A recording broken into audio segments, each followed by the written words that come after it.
לך דודי לקראת קלה פני שבת. All right. Thank you for joining me on this episode of The Gospel Truth. I'm your host, Marta Wilson, and we have another exciting show for you this evening. We have another debate, and we are going to have some fun with this debate. And so I have Antonio Reed with me, and I have Jethro DeBeer with me, and we are going to have a fun-filled discussion concerning, is Jesus the Messiah according to Matthew and Luke? Does the genealogies, should I say, show that Jesus is the promised Messiah according to Matthew and Luke? And so we're going to have a fun discussion here, and I hope you guys are ready. And as I always say, don't be ready just to listen with your popcorn looking for a controversial point of debate, but you will need to be ready with a pen and pad so you can actually learn, right? And have a better understanding of the positions, man, because we're going to have some fun, and I will let the debaters. I'm a student at the Baptist Theological College of Southern Africa, and I'm really looking forward to this debate. Thanks for having me. All right. I'm looking forward to as well. As I said to the audience, man, make sure you guys got pen and pad, pencil pad, whatever, because you guys are going to learn today, all right? So let's have some fun. So with that said, we're going to jump into this debate. The topic of this debate is, does the Gospel of Matthew and Luke teach, the genealogies of Matthew and Luke teach that Jesus is the Messiah? Jethro, you're arguing the affirmative in this debate. Antonio, you're arguing the negative in this debate. And so we're going to start with 10 minute opening statements. We're going to have 5-minute rebuttals. Then we're going to have a 40-minute cross-section. Both of you will get 20 minutes each to ask questions. Then we're going to follow that with 5-minute closings, and then we have a 30-minute Q&A from the audience. Sounds good? Sounds good.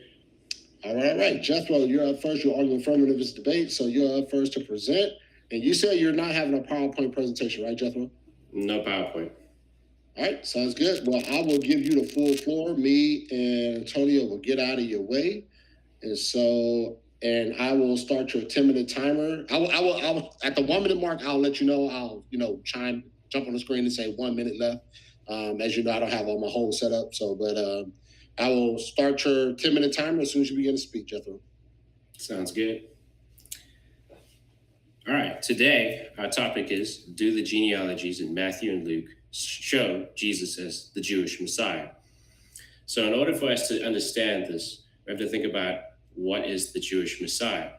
Now in an email, Antonio sent me a great idea about this. He said the Hebrew Bible is the primary source for the identification of the Jewish Messiah.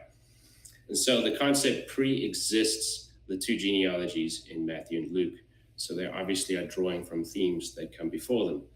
Now, the word Messiah or Mashiach, or in Greek, Christos or Christ, means anointed one. Priests, prophets, kings, they all get anointed with oil. It's a sign of their divine appointment. And so what we're looking for here is not just a king, a priest, or a prophet. We're looking for the ultimate anointed person, the person that is above all of these other anointed people. And we'll see more of that theme to come. So when we look at the genealogies at face value, even if you're an unbiased reader, there are some differences in the genealogies. Matthew has fewer names than Luke. Matthew is one of royalty, focusing on royal and important people. Luke is focusing on everyone, it seems, in chronological order. Now, historically, there are two ways that Christian scholars approach these differences to explain why there is a difference. The easy way is to say that Luke belongs to Mary and Matthew belongs to Joseph. The implication is that since Matthew has Joseph's perspective, you'll see Joseph is thinking about divorcing Mary. An angel gives him a dream not to do it, so it's his perspective. In the same way, in Luke, it's Mary's perspective. An angel comes to Mary and says, you will have a child, and he will sit on the throne of David forever.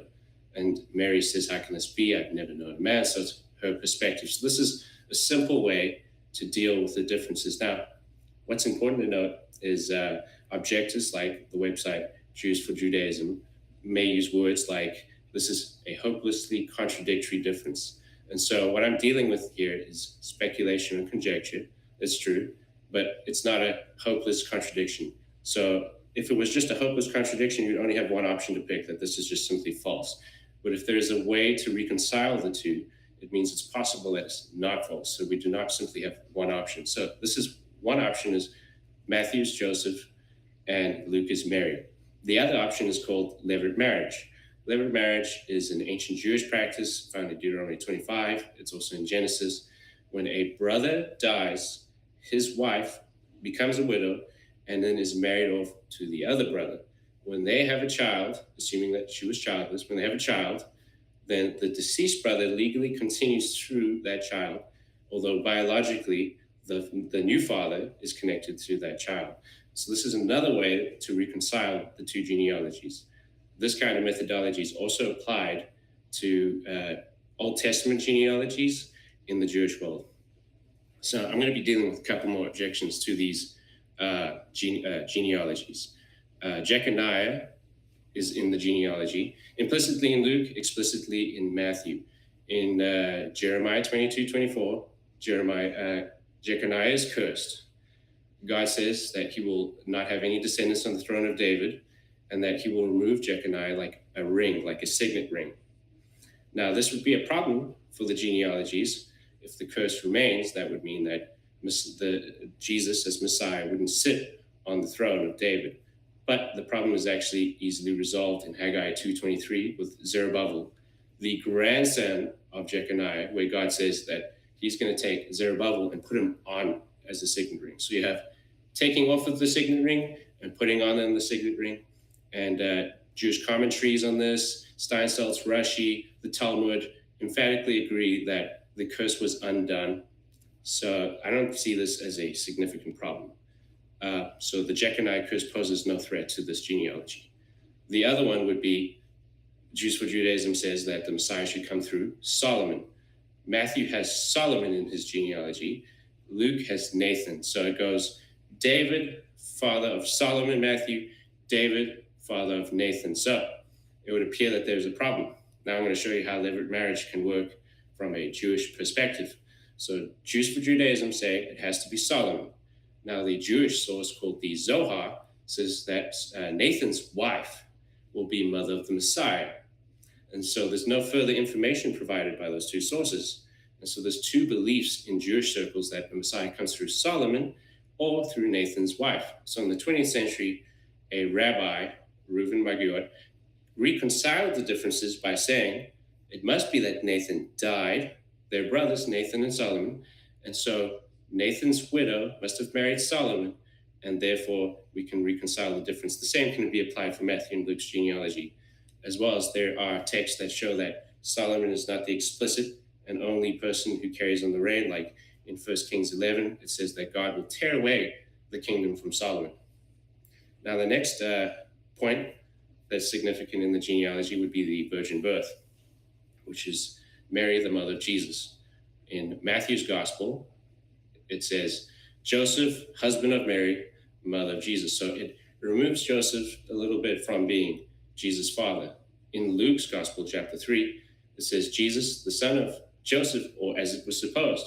Again, removing that. And so both gospels have that virgin narrative. So the virgin narrative comes from a portion of scripture from Isaiah 7 to Isaiah 12. It's a distinct portion. Isaiah 7 takes off from 6. 6 was about King Uzziah in that time. We skip King Jotham and we go to King Ahaz.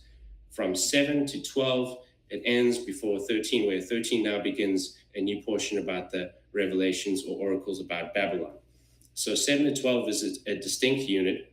It has a continuing theme of having a son, of a child being a sign. There's Isaiah's child, Shear-Jashub, which is a sign of what will happen to Israel. A remnant shall return. That's what his name means. There's Emmanuel. The Alma and Emmanuel are a sign, and Emmanuel is God with us. Then there's Mahashalel Hashbaz, which means the spoil speeds and the prayer hastens. This is again a sign of something that's happening in the future, until we get to Isaiah 9, which is where there is a greater child. Remember, I mentioned that when we're talking about the Messiah, there's anointed priests, anointed prophets, anointed kings, where we're looking at someone who's above all of these, the superior anointed. And so the same is true of the context of Isaiah 7 to Isaiah 12. We're looking for the superior child. And so Isaiah 9 begins that explicit narrative with the child that's called Wonderful Counselor, Mighty God, Prince of Priests, Everlasting Father. And the messianic nature of this is easy to establish in Jewish circles. You've got Devarim Rabbah explicitly referencing this as the Messiah. You've got Targum Yohanan explicitly using this as a reference to the Messiah. You have a minor tractate, Derek, also saying the Messiah's name is Abdi Shalom, which is Everlasting Father, Prince of Peace. And so really you have a culmination of evidence that Matthew and Luke are looking at. Abraham is the father of the Jews, which is Matthew's genealogy. Adam is the father of humanity, which is Luke's genealogy. And so you have two themes that are separate in this. They can be reconciled, but you have a larger theme overall that's an overarching theme of the superior anointed, the root of Jesse, the branch, which will establish a throne of David forever. And so whilst there are things that can establish Isaiah's son as fulfilling things of Emmanuel, or whilst there are Jewish commentators who disagree with that and think that it must be a Davidic son, we can establish some truths from both these. So I'll briefly mention some of them. Rashi and Abraham ibn Israel, when they commentate about Isaiah 7, they think it must be Isaiah's son in chapter 8. And they take Emmanuel, 1 minute, a title. But when you take a look at Abravanel or Radak, they think it must only be a Davidic son. From my perspective, I think it's easy to say it's both. It's both a title and a Davidic son. And so this text overall points to the ultimate son.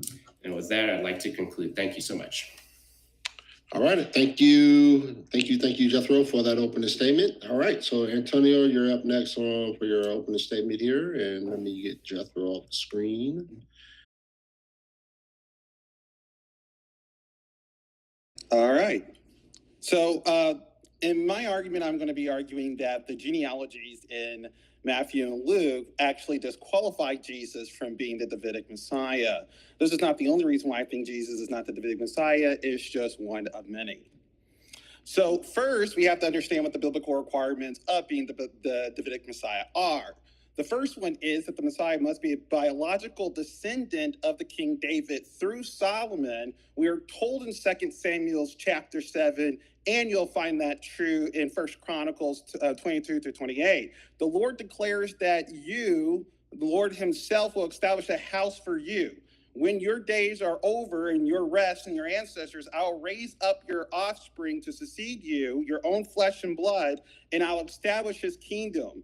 He is the one who will build a house for my name, and I'll establish a throne of his kingdom forever.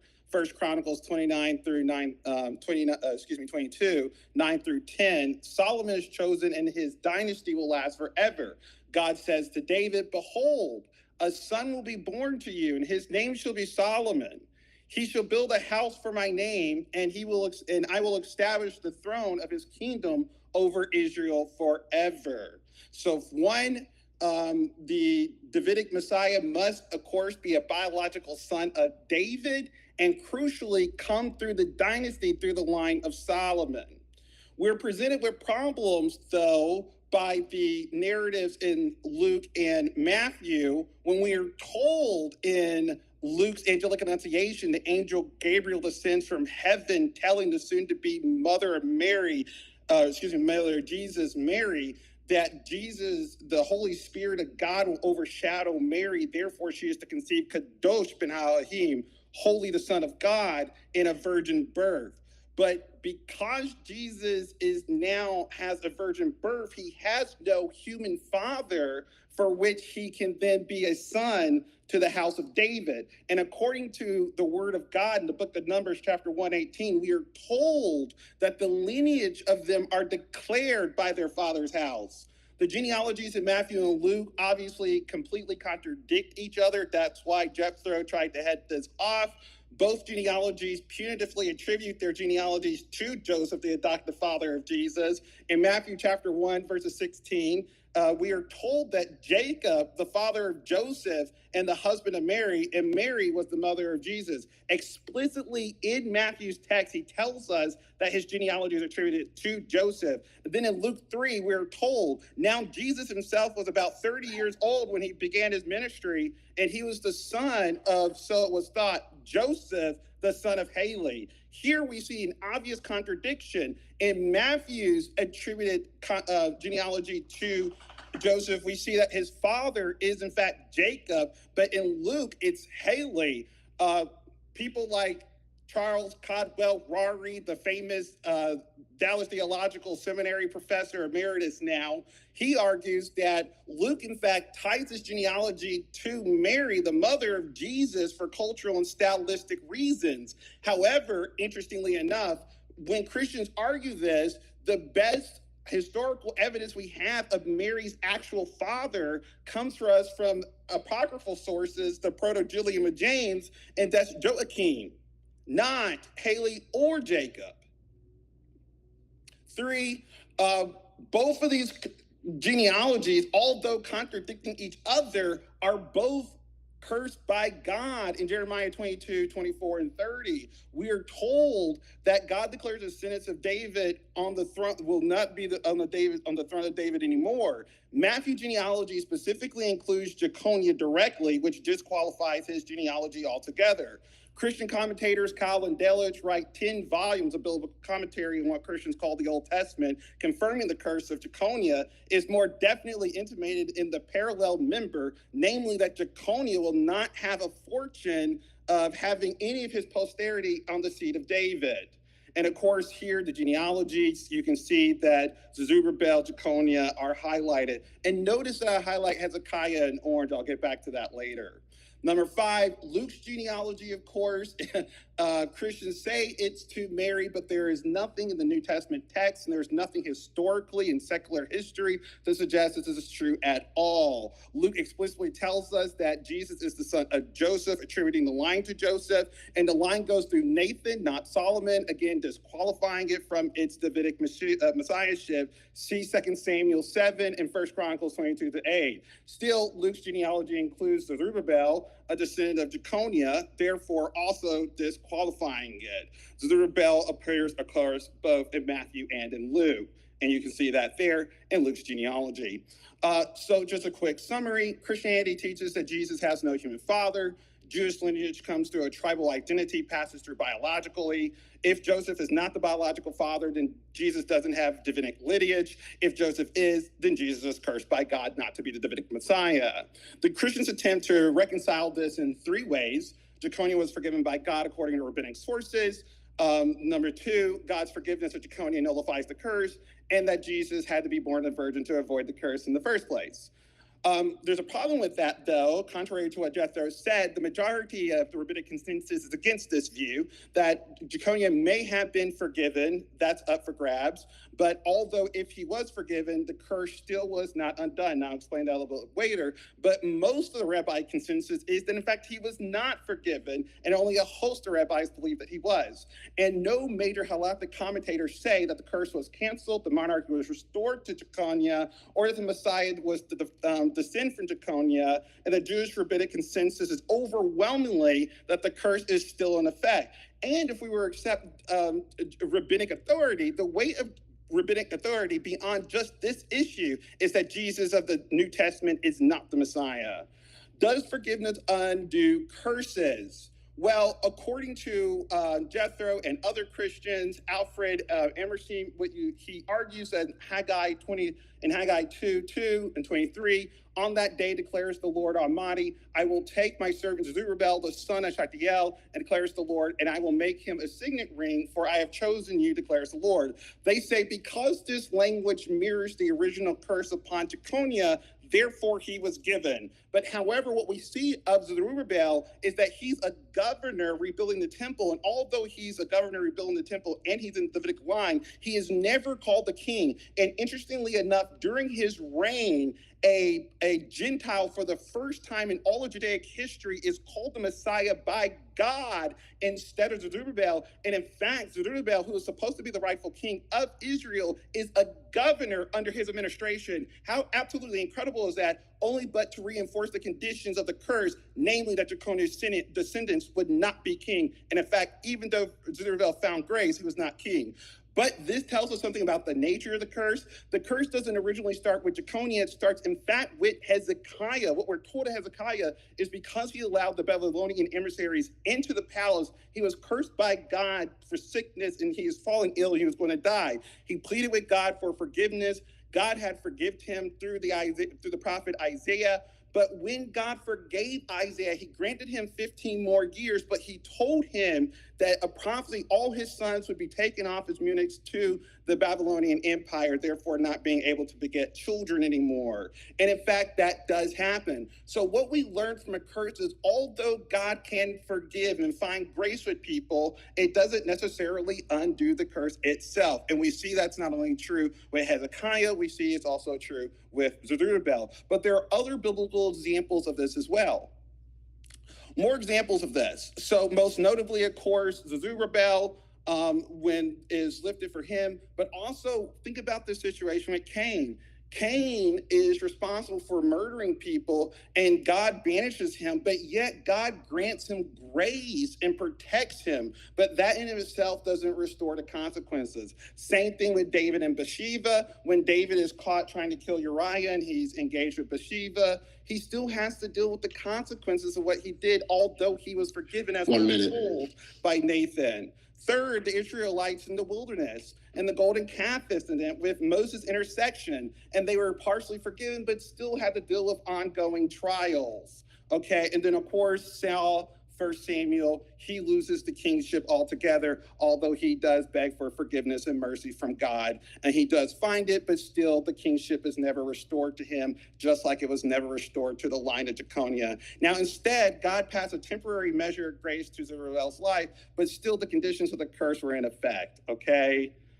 Lastly, the virgin birth. Even Josh McDowell argues that the curse is in effect, and therefore the virgin birth was necessary in order for Jesus to be the Davidic Messiah. But if that's true, then the virgin birth disqualifies the necessity of those genealogies.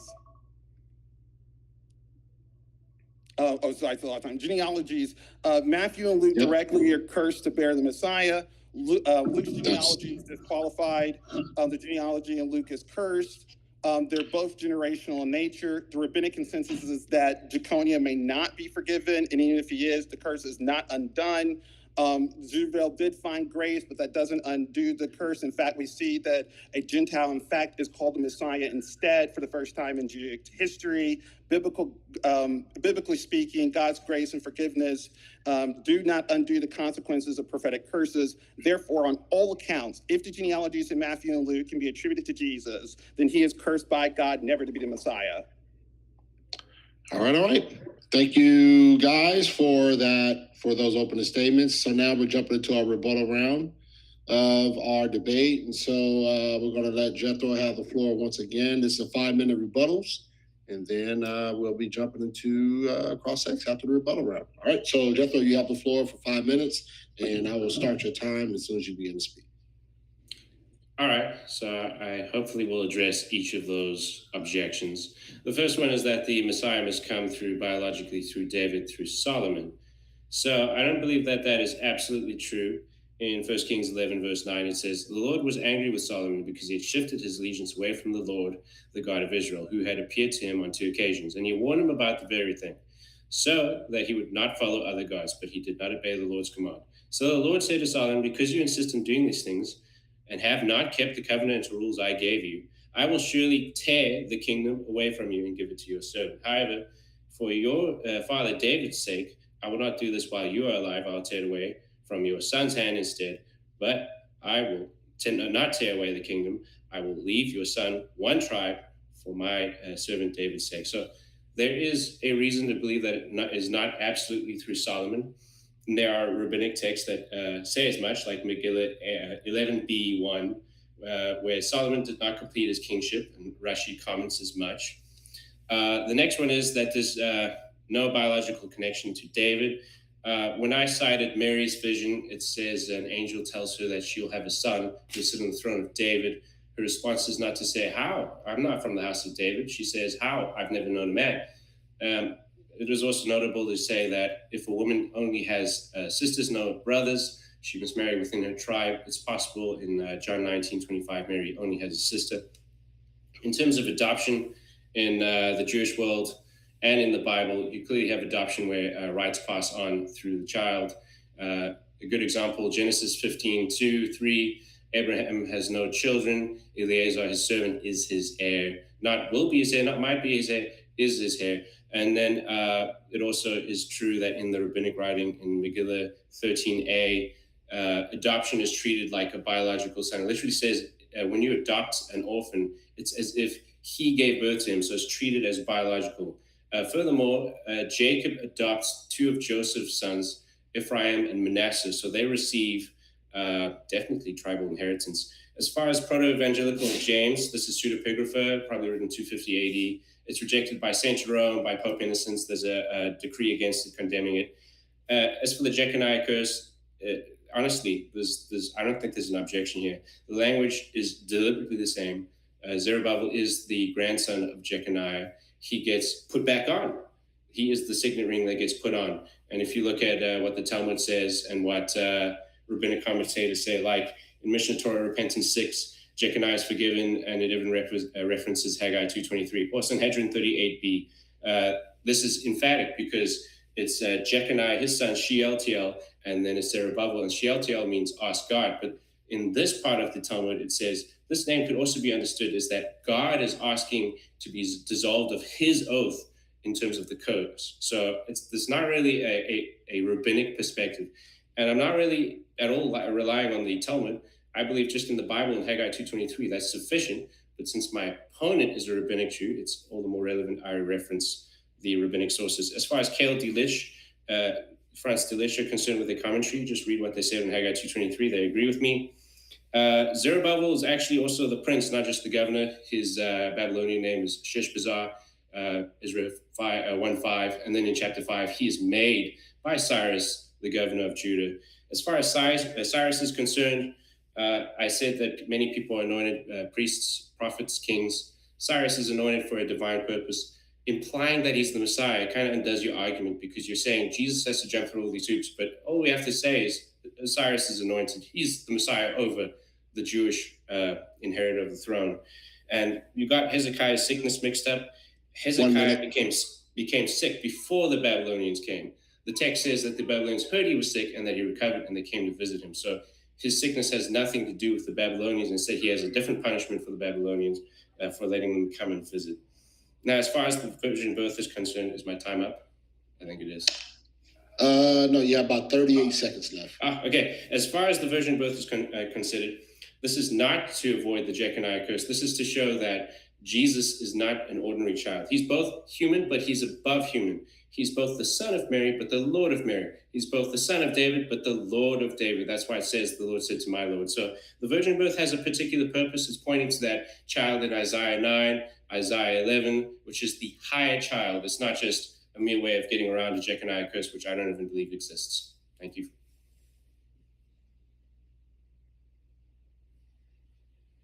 All right. Thank you, Jethro, for that 5-minute rebuttal. All right, Mr. Antonio Reed, you're up. Got the floor again for your 5-minute rebuttal, and I will start your time as soon as you begin to speak. Okay, so Jethro has directly again attacked this idea that Jesus is biologically connected to David. He's still trying to argue against the currents of history that the Lucan genealogy is actually attributed to Mary. But the problem with that is that there is no historical evidence, and our best historical evidence, even if it is controversial, is the Proto-Evangelium of James. Instead, he goes into skepticism and saying, well, potentially Mary had a sister, and that's why this is to occur that way. But again, that's not textually evident. So in a lot of Jethro's reasoning, it's, well, if this, then that. But you have to prove the if first, and you can't prove that either through historical evidence, and nor can you come through the text of the New Testament itself. So you can't continue to link Mary to any of these genealogies. And again, there is no sufficient evidence to say that the line of David, the Messiah, doesn't have to come through Solomon. It's very clear when we look at 1 Samuel. It's very clear when we look at, 2 Samuel. It's very clear when we look at 1 Chronicles that the line, in fact, must come through Solomon, who God promises will build a house in his name. He also says that the genealogies are not cursed because it's undone, using the language used in Haggai. I addressed this directly in my argument. Yes, the language does mirror the curse. That is because Zerubbabel found grace with God, but that did not undo the curse. And if I'm wrong on this, why don't Jethro, find any rabbinic source or any Christian source for that matter that says then that Zerubbabel, who ought to be the Davidic king, why was he not the Davidic king? Why did he not sit on the Davidic throne? If in fact the curse is undone, why don't we see the implications and the condition of the curse being undone? In fact, what we see is that the implications and the conditions of the curse still remaining in effect. And in fact, that is the totality of the rabbinic consensus on this issue. Rashi, Radeg, the Rambam, a whole host of different rabbis agree over the consensus that, in fact, the curse was not lifted, even if Zerubbabel found grace with God. And again, I also describe this as happening as thematically throughout the Bible, that we see instances where biblical figures, whether it be Moses, whether it be David, whether it be King Saul, what have you, are cursed, and they also find forgiveness with God, but that doesn't necessarily undo the consequences for which they had to deal with because of their sin. And so too is that here. And that's why we see Zerubbabel, although finding favor with God, he never becomes the Davidic king. And in fact, for the first time, and I would ask Jethro, if this is just an anointing, there are other people who found favor with God that are Gentiles. Were they ever called the Mashiach? And no, not obviously the Davidic Mashiach. He's clearly not the Davidic Mashiach. That's a certain role in leadership. And that's what's being described here, is that the role in leadership of the Mashiach is being taken away from Zerubbabel in accordance with the curse that God had commanded and prophesied.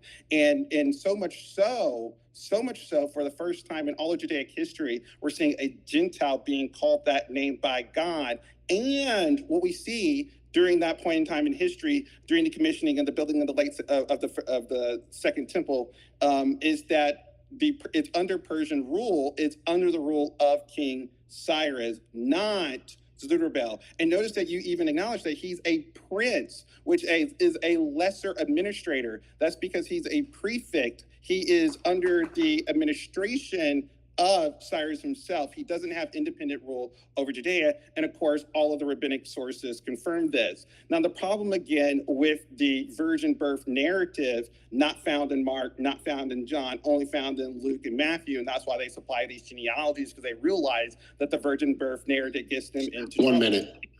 And because it gets them into trouble, they apply these genealogies. But the problem with these genealogies is that you actually have to prove that the curse is not over. And the best proof to resolve this issue would be, if in fact Zerubbabel was forgiven by God, why then wasn't he the Messiah? Why wasn't he called the Judaic king?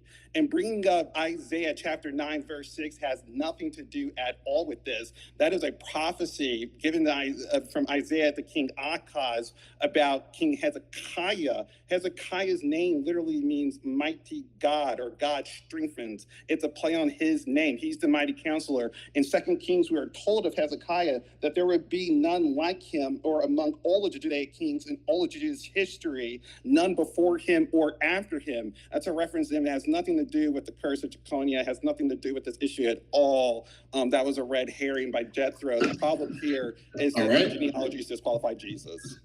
That's time. Thank you so much for the rebuttals, guys. Appreciate it. Let me bring Jethro back onto the screen. So now we're going to jump right into our cross-examination. The favorite part of every debate is cross-examination. And so in this, once again, it's going to be 40 minutes total, 20 minutes each to ask questions. And in this cross-examination, I expect good decorum, respect the question, answer the question as concise as you could possibly answer it. Also, once a question is answered, let's not go on a diatribe, let's try to, trying to explain your trying to refute the person in the middle of your explanation, they ask you a question. So if your desire to refute it, just, push back again with another question, you know what I mean? So as to not take too much time away from the cross-examination the way it's supposed to be. Well, that said, the only time I'll step in is if I hear ad hominem, disrespectful talk, or if I feel that the conversation's going way off into the rabbit trails. It's not on the topic of the debate, all right? So with that said, Jethro, you're up first for your 20-minute cross-sex of Antonio, and I will start your time as soon. Hold on 1 second. Let me set this time up real quick. All right, I'll start your time as soon as you ask your first question, Jethro. All right. Antonio, what is Jeconiah forgiven of? Well, again, we're actually told that Jeconiah is forgiven in rabbinic sources. You don't find any of that in any of the Tanakh, any of the Torah. You, in fact, have to go to rabbinic sources. And we are told in rabbinic sources that he is forgiven in the Babylonian exile by God because he withholds himself from having intimate relations with his woman. So I asked, what is he forgiven of? He is forgiven of what he did that originally got him the curse in Jeremiah. So what does this forgiveness mean? That he was forgiven by God, that it would not be a count against him in terms of going to the next world. So you're saying he was going to a kind of condemnation, like hell? Well, I'm saying that the sin is not being held against him spiritually. We are told that that when we ask for repentance and forgiveness, that the sin is forgiven for us. So therefore, it's not weighed against us in terms of spirituality. That doesn't mean that the consequences of what we did no longer exist. I mean, an example of this would be, for example, if you were to hit somebody with a car and they died, you might be able to ask God for forgiveness. God will forgive you spiritually, but that won't resurrect the person from the dead. Sure. So would it be fair to say Jeconiah's consequence is living in exile? Well, that was one of his consequences. And notice that when Hezekiah was originally cursed, that was one of the consequences, that he would be taken off to the Babylonian exile. Another consequence is that all of the riches of Judea would also be stolen. Another consequence is that some of his children were made to be eunuchs. So there is multiple consequences. So you're saying that before this text even comes about, Jeremiah 22:24, when the exile begins, at that point, he's removed from the Davidic line. That's what you're saying? When he's cursed by God for being abominable, and it's not just him, it's actually his grandfather as well, King Jehoiakim, and that's very clear in the biblical text in Jeremiah that they are both cursed for their abominable acts.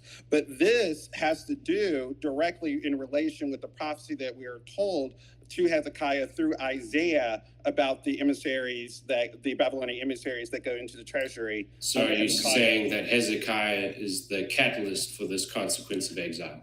And that is the nature of the curse that is generation. Okay, so then what is Jeconiah accountable for? If Hezekiah is accountable for the exile, what's Jeconiah accountable for? Jeconiah is accountable for his own sins. which is what is the consequence of his own sins? He's already in exile. Right. So the consequences of his own sin is directly enumerated in Jeremiah. We're told, is this man not abominable idol? Write him off as childless. We're specifically told, and as I stated, that even the Christian commentators agree with this. Cal and Delitzsch, who write... And then take him off as a signet ring, right? That is the language that is used there. Yeah, so Cal and Delitzsch also, when they commentate on Haggai 2:23, they say that this is when the curse is undone because the signet ring is put back on. So in your opinion, what is the language of signet ring taken off and signet ring put on? What does that mean? Well, what that's supposed to mean is the reason why it mirrors the curse is because it's supposed to show that in Zerubbabel's time, who's a direct descendant of Jeconiah, that God actually found grace with him, that Zerubbabel was a great... What grace? Well, first of all, he was commissioned to build the second temple. As governor, right? As a governor. And a prince. So let me get this straight. The curse in Jeremiah 22 and 24. Hang on.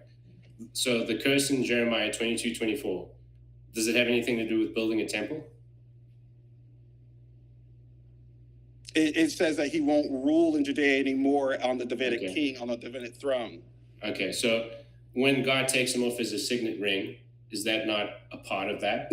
No, this is it's not part of it? No, this is absolutely ridiculous. Of course, the Herodian dynasty also has great works and also contributes to the building of the late Second Temple period, and that doesn't mean that they were the rightful Judaic king, and of course they weren't. Okay, so you're saying that but just being Jeremiah 22, are you acknowledging, though, that in Jeremiah 22:24, there's nothing about the construction of the temple? No, it has nothing to do with the construction of the temple. So why would the grace for Zerubbabel be the construction of the second temple when it's about the ring being put back on?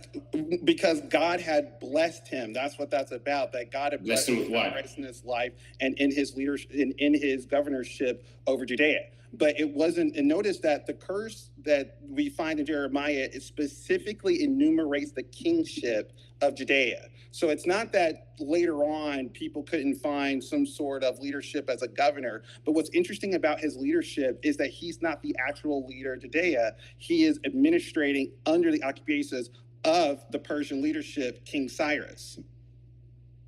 But that's not answering the question that the grace is not building the temple. So what is the grace of the ring being put back on? The grace is simply God blessing him, that he is out of being brought out of exile, that he's leading the Jews in a time of peace, and that he's rebuilding the Commonwealth of Israel. Yeah, so I'm going to read a commentary by Steinsaltz. Okay. He's talking about Haggai 2:23, and he refers to it as, the signet ring being the personal accessory of God, i.e. a signet ring is what an ancient ruler uses to rule a kingdom. So God is using the king to rule. And so he goes on to say that God promises the final and eternal monarchy to Zerubbabel and his descendants. So you would say Steinsaltz is incorrect? Yes. Okay. Rashi also says that the curse was undone, that Jeconiah repented, and then Zerubbabel was reinstated. So Rashi actually doesn't say that. Rashi says the exact opposite, that it was immutable and that the curse still has sticking power, and that he... I'm going to read Rashi to you. This is his commentary on Haggai 2:23. So he starts off by quoting Jeremiah 22:24. He says, "As I live, says the Lord, though Coniah, the son of Jehoiakim, king of Judah, be a signet ring on my right hand, from there I will remove you." States here, this is the same part. "Inscribe this man as childless. We learn that his repentance, Jeconiah, availed, and Zerubbabel was born to him, and he was made the signet ring." He was made the signet ring. Again, this is talking about the leadership that he did actually get to endure. I'm not arguing that Jeconiah didn't take any type of leadership. He was the governor of Judea coming out of the Babylonian exile. But the problem still here is that he didn't sit upon the throne, and that's exactly what Rashi says, that he never sat on the throne of David. And so That's the problem here, is that none of the biblical commentary says that the conditions of the curse were restored so that such any of Zerubbabel's descendants actually sat on the throne of David. And in fact, that's what happened in history. None of Zerubbabel's descendants, including himself, sat on the throne of David. And all of the biblical and all the rabbinic commentaries agree on that. All right. So do you believe in a Messiah that's the son of David? Yes. That will sit on the throne of David forever? Yes. Okay, who's that Messiah coming from? Well, again, this is a question that a lot of Christians find themselves confounded for. John Calvin, for example, was stupefied on this issue. But here's the problem with that, is that all you need in order to be of the Davidic line is through the line of David through Solomon. We're told in the biblical text that King David himself had hundreds of wives, and that King Solomon himself had 300 concubines and over 700 wives. So according to the biblical narrative, who's the next candidate after Jeconiah? That is in the king's line, but there are other lines that are possible in terms of Davidic. Have you got some names that you can think of? It's any of those lines that would come out of Solomon. Have you got a name that you can think of? They don't have to be named. It just has to come from those genealogies through any of his 300 concubines or and 700 wives. It doesn't matter as long as it comes through those genealogies, those genealogical lineages, halachically. Okay. So you said that Mary doesn't have a sister, that I'm drawing this out of thin air. John 19:25, that says that Mary was there with her sister. So according to Numbers 36, if it's only women, they must marry inside of their tribe. An angel said to Mary that her son would sit on the throne of David. She implicitly agrees by only saying, "How's this possible? I've never known a man." So what would your objection be to Mary being from the line of David? Well, even if Mary is from the line of David, halachically, that doesn't matter, because we're told, and I point this out in my presentation, in the book of Numbers, chapter 1, verses 18, that the lineages come from the house of their fathers. So here you're specifically naming Mary, so that's matrilineal, not patrilineal, and therefore that is disqualified. So that isn't a proper response here. So in Numbers 36 and Numbers 24, I think it's 24. There is a group of 6 women. There's no brothers for them. And they come to Moses and say, "Help us, we want to continue on the name of our father and his inheritance." And Moses gives them away. There's also a sister of King David, Zeruiah, and whenever she's mentioned in genealogies, it's her, it's not her husband. There is also in First Chronicles, it's a man who gives his daughter away to an Egyptian slave, and she conceives Attai. So these are examples where a woman is inculcated and part of the genealogy, and the genealogy continues consistently in the line of the man. So you don't believe that's possible?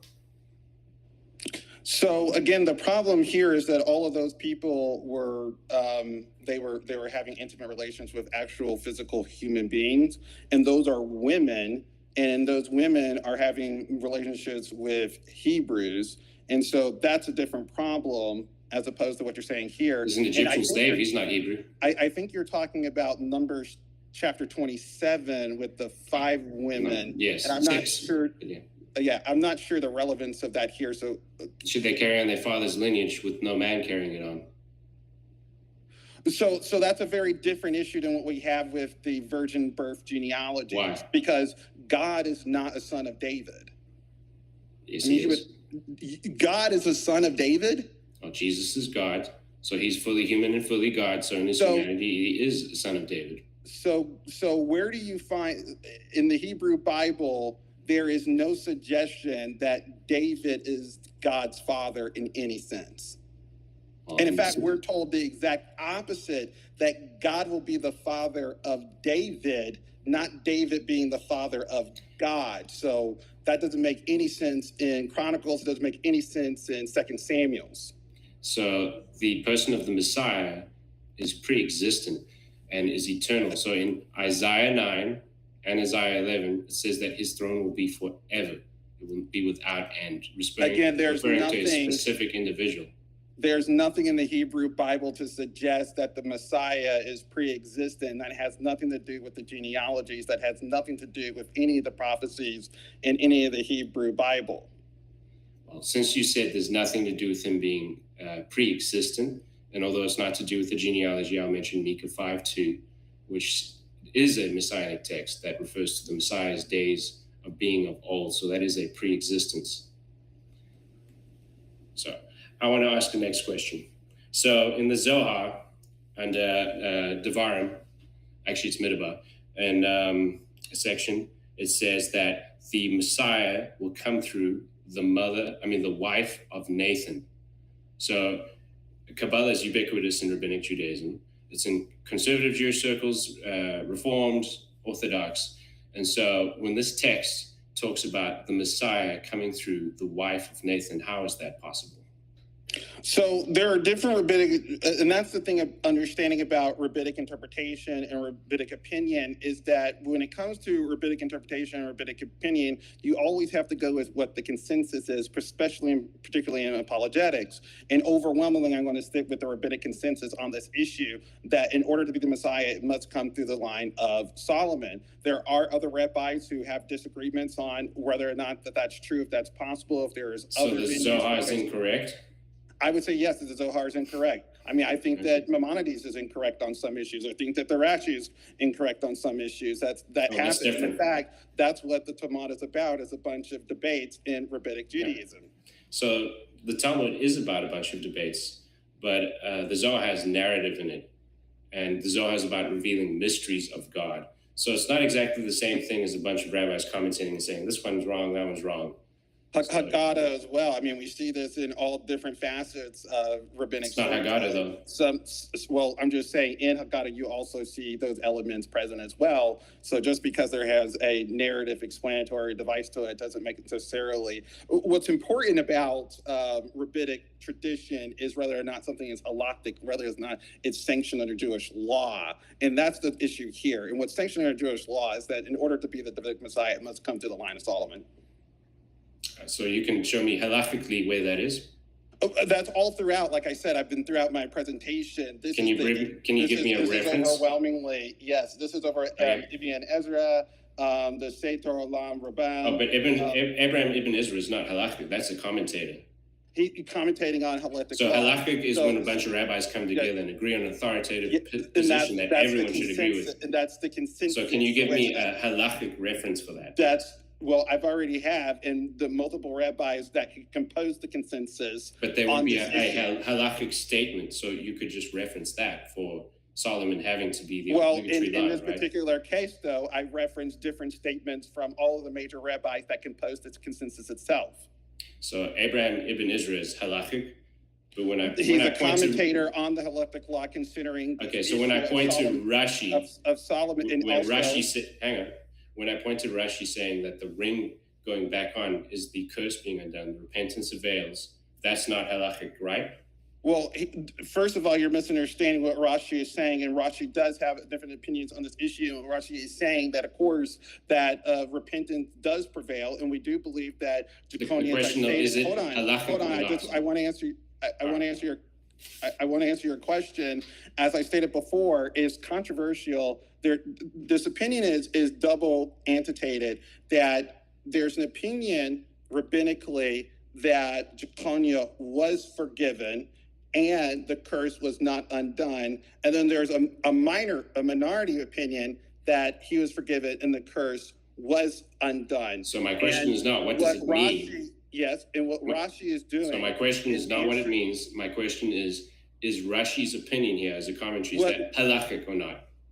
No, that's not halachic. So it's not. So why would Abraham Ibn Ezra be halachic? So I know I was explaining. I didn't say he was halachic. I said that he was commentating on the halakhic law on this issue. Sorry, I just let me finish this. That he was commentating on the halakhic law that Solomon, that the Davidic line has to come through Solomon, the son of David. That's what I said. I didn't say that he was halakhic. You misunderstood what I said. I asked you the question, where in halakha does it say Solomon is the necessary lineage? And you said Abraham Ibn Ezra.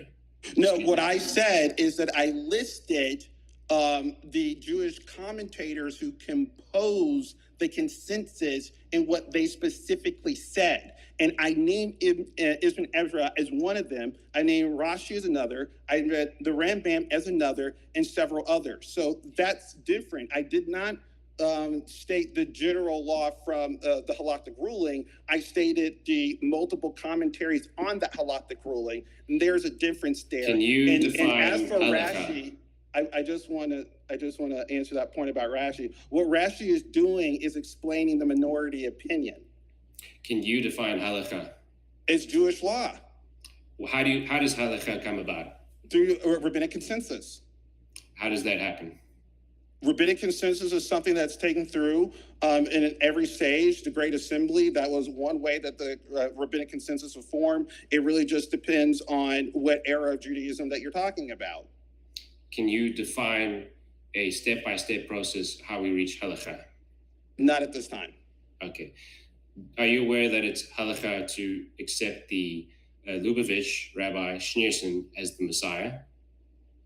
Okay. Do you accept him as the Messiah? I don't accept him as the Messiah.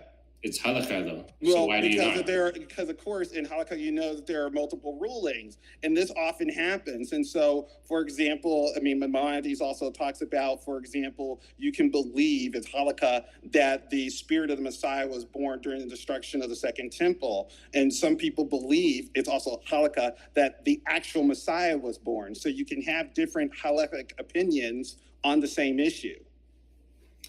Okay, so but you still haven't provided me with the specific halakha reference where it says Solomon is the necessary line it must go through. Okay, and I will provide that for you in my rebuttal, in my response. All right. And you, do you have halakha on the curse is never lifted on Jeconiah? I will also provide you the exact example. What I prepared was for the rabbis that made the consensus of the halakha. Okay. Next question. Do you acknowledge that it's an argument from silence to point out that apart from Matthew and Luke, that the virgin birth isn't explicitly mentioned? Is it an argument from silence that this? Well, it's not an argument from silence. Mark is our first and earliest gospel, and in his gospel, he doesn't recount anything like that. He doesn't recount a divine conception, a virgin birth, which is an argument from silence. Well, you can't assume that he knows it if he doesn't mention it. All right. Thank you, Jethro, for your time. And now, Antonio, you're in the seat for your 20-minute cross-examination of Jethro. And I will start your 20-minute timer as soon as you begin to ask the first question, Jethro. Antonio. Okay. So, yes. So, Jethro, you had argued that the genealogies in Matthew and Luke are both being punitively attributed to Joseph. That Matthew's being attributed to Joseph and Luke is being attributed to Mary. How are you making this argument? What historical evidence or textual evidence do you have in the New Testament to make this argument that, in fact, Mary is Mary's genealogy that we're finding in Luke? So when I gave that presentation, I said this is conjecture, and I gave two possible ways to resolve the two different genealogies. The second one being levirate marriage, where both genealogies are Joseph. So I'm not saying it's a fact. What I'm providing is a way to resolve things so it's not an absolute contradiction. Okay, and so what about a levirate marriage here would resolve this contradiction? I don't understand how a levirate marriage here would do that.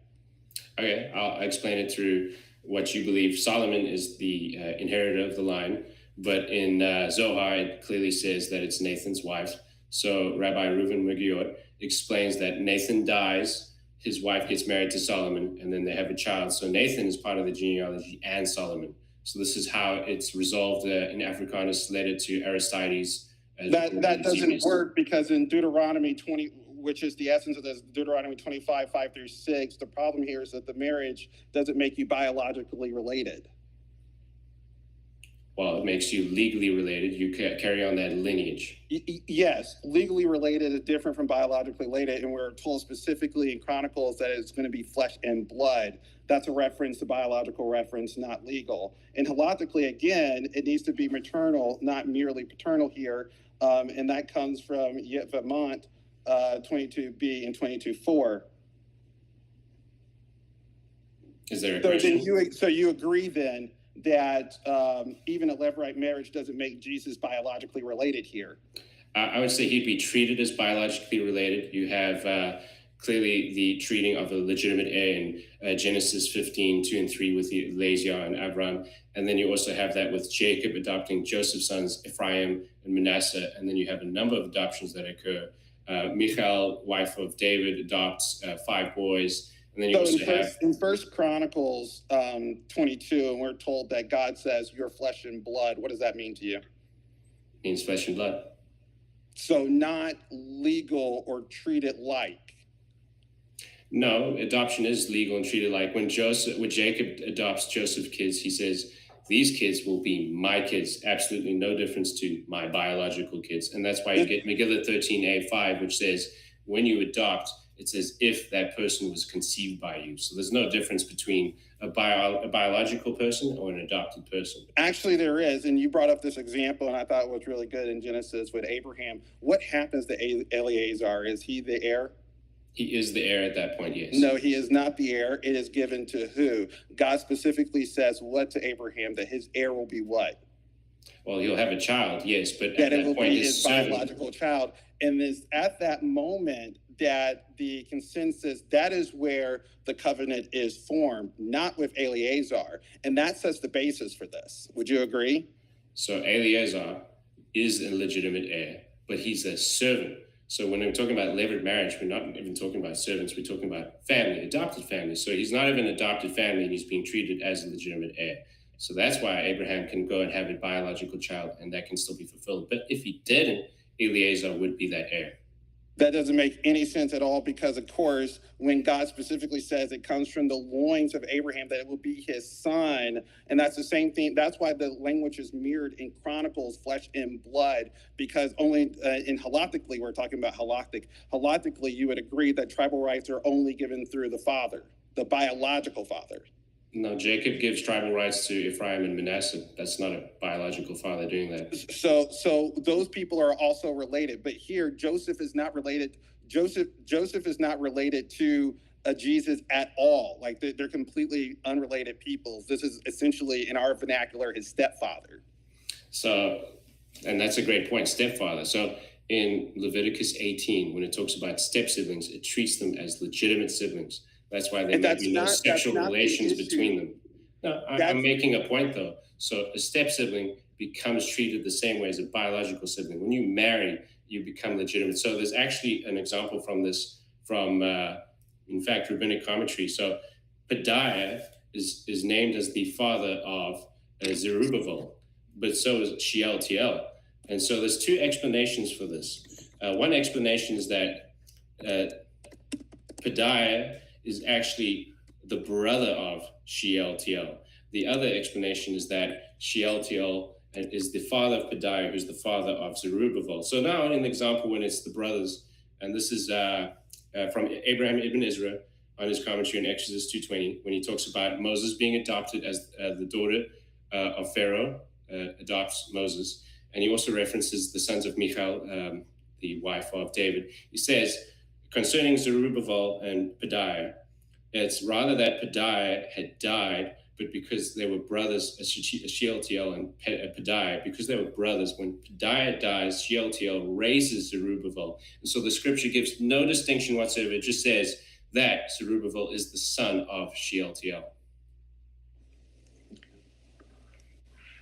Okay, so again, I don't accept that here because, again, what we're talking about that's specifically specified in the biblical text is not the treatment of individual children when they're adopted. We're talking about what God is specifically promising to David. And we see this not only fortified there in the book of Chronicles, but we also see, for example, in Ezekiel 37, that we're told specifically that the Messiah is going to be David, a literal biological son. So here, I think what you have to do is argue that somehow that God didn't actually mean that he was going to produce a flesh and blood biological descendant of David in order to be David's Davidic, in order to be the Messiah. I think that the language in the book of Chronicles is very clear that in order to be that Davidic Messiah, it actually has to be a biological father, and that's also rabbinic consensus on this particular issue. You can produce rabbinic consensus? That the Messiah has to be the biological son of David. I would ask you to find a rabbi that says that that's not the case. Well, I would ask, why does actually, well, since I'm asking the question, okay, fair enough. I'll ask you the question: is there a single rabbi that says that that's not the case? I'll just point to Abraham ibn Ezra, who said that when a brother died and his son was taken over by the other brother, no, he just treated as the son of. That's not what I'm asking you. I'm going to ask you again. I appreciate you trying to get around this, but the direct question, the direct question here is there a single rabbi that says that the Messiah is not going to be a blood biologically related son, a descendant of David? Not in that sense, no. Okay, absolutely not. That is 100% consensus on this issue. And I just want to say for this is what I think part of the tactic here is, and that's why I did in my presentation what the actual composition of the rabbinic consensus is, as opposed to pointing to a direct statement in halakha. And that's what the problem is here, is that you can actually find rabbis that support your position. There's not a single rabbi that argues that the Davidic Messiah is not going to be a biological relative of David. That is a number one primary qualification of being the Messiah. All rabbis agree with First Chronicles that when God says it's going to be a flesh and blood relative, that it is in fact going to be a flesh and blood relative and not an adopted son. Would you agree? Okay. And Jesus is flesh and blood. Jesus is flesh and blood, but he's not related to David through flesh and blood. He doesn't have a father. He doesn't have a father that produces blood. And again, halachically, we already been through this, and you've already agreed that the lineage doesn't go through Mary. So arguing that, and also we haven't come to consensus again that Luke's genealogy even belongs to Mary. Well, I didn't say that it absolutely has to. I'm just pointing out there's proof that Mary is from the line of David. So again, your argument is then based off of conjecture. No. I agree. No, I wouldn't agree. Well, that's literally has to be conjecture, right? Because you just said you're just proposing alternative theories for how it might be, but we're literally told in the text. So why should we not accept the plain textual reading of the book of Luke on the issue of the genealogy? So I think we've had a miscommunication. In terms of the genealogies themselves, whether Luke is Mary's or not, I admit that's conjecture. In terms of Mary having a positive relation to the house of David, I referenced the angel's message to Mary and the fact that she comes with only possible siblings, one sister. Of course, I don't have to accept an angelic annunciation in the New Testament, just like I don't have to accept an angelic annunciation in Islam to the Prophet Muhammad. I don't have to accept an angelic annunciation from the angel Moroni to Joseph Smith. So what evidence in the Hebrew Bible are we told that anything like this is to happen? What, that Mary is biologically related to David in the Hebrew Bible? That the Messiah is not going to have a biological father. Is not going to have a biological father. Well, I mean, in terms of treated as a biological father, Joseph is such. But in terms of the prophecy I'm going to finish. Hang on. I'm going to finish. Okay. So in Isaiah 7:12, there is clearly a message there where the Alma will be pregnant with a child, Emmanuel, and this is related to the house of David. And so we have Shir Jashab, Emmanuel, Mahashalal, Hashbaz, all pointing to this greater child in Isaiah 9. No, that has nothing to do. Do you know what is chapter 7 Isaiah about? Chapter Isaiah 7 starts off with King Ahaz. There is Rezin and Pekah, son of Remaliah, coming against him. And so Isaiah is told by God, take your son, Shir Jashab, and then go to this particular place where King Ahaz is. So that's how it begins. And Shir Jashab's name points to the remnant will return. So it's pointing to a later part in this section of scripture. So it's already building a thread that has to connect to the later part. And that continues to happen. So what's happening, and I think you would agree, is this is during the Syro-Ephraimite War in 732 BCE. And what's happening is that Assyria and the northern kingdom of Israel are coming against the southern kingdom of Israel, Ahaz. What does this have to do in terms of paralleling the story in the New Testament with Jesus? Well, it's pretty well recognized that this is one portion of scripture and that Isaiah 9:11 is definitely the Messiah.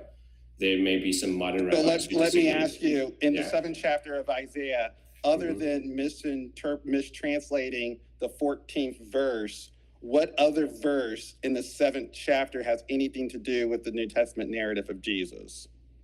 Well, why is it a mistranslation? Well, I guess I can't ask you. It's your turn to ask me questions. But... Yeah. So answer my question. We can talk about that. So the question is not about mistranslation. The question is something else. Is any other verse in the 7th chapter of Isaiah about anything in the New Testament concerning Jesus' messiahship? Yeah, I would say Shir Jashab, his name, a remnant will return. It definitely relates to the New Testament message. There is a remnant that will be preserved. So this, I would say, definitely relates. Also, you have that's King someone's name. Yeah. Well, Emmanuel is also so Jewish names, like Hezekiah's name is Mighty God. No, it's not. Elijah, it's the might of God. Well, it actually just depends on how you translate it, right? It could be. There's no one who translated as Mighty God. No. Literally, look this up. You can translate it as God strengthens, God strengthens, Mighty God. Mighty God. You can, and other Jewish names like Elijah. All of these names just represent some aspect of God. So simply just having a name doesn't have anything to do with Jesus' New Testament story. This is a war. Was there anything like the Syro-Ephraimite war in Jesus' time? It's not just the war, it's about the signs around the war. Remember, Isaiah says, I and my children are signs in Israel, signs and wonders. And what is the signs that before the child will know good and evil? What does that apply? We don't know anything about Jesus' childhood. Oh, we know, but that's also a reference to Mahashalal Hashbaz, before he knows to say mother and father. But even rabbinic commentators here are split, because you have Rashi and Abraham ibn Ezra saying this is a child of Isaiah, and then you have Abravanel and Radak saying this is a Davidic child. So the Davidic child is who? The Davidic child that they're talking about is Hezekiah.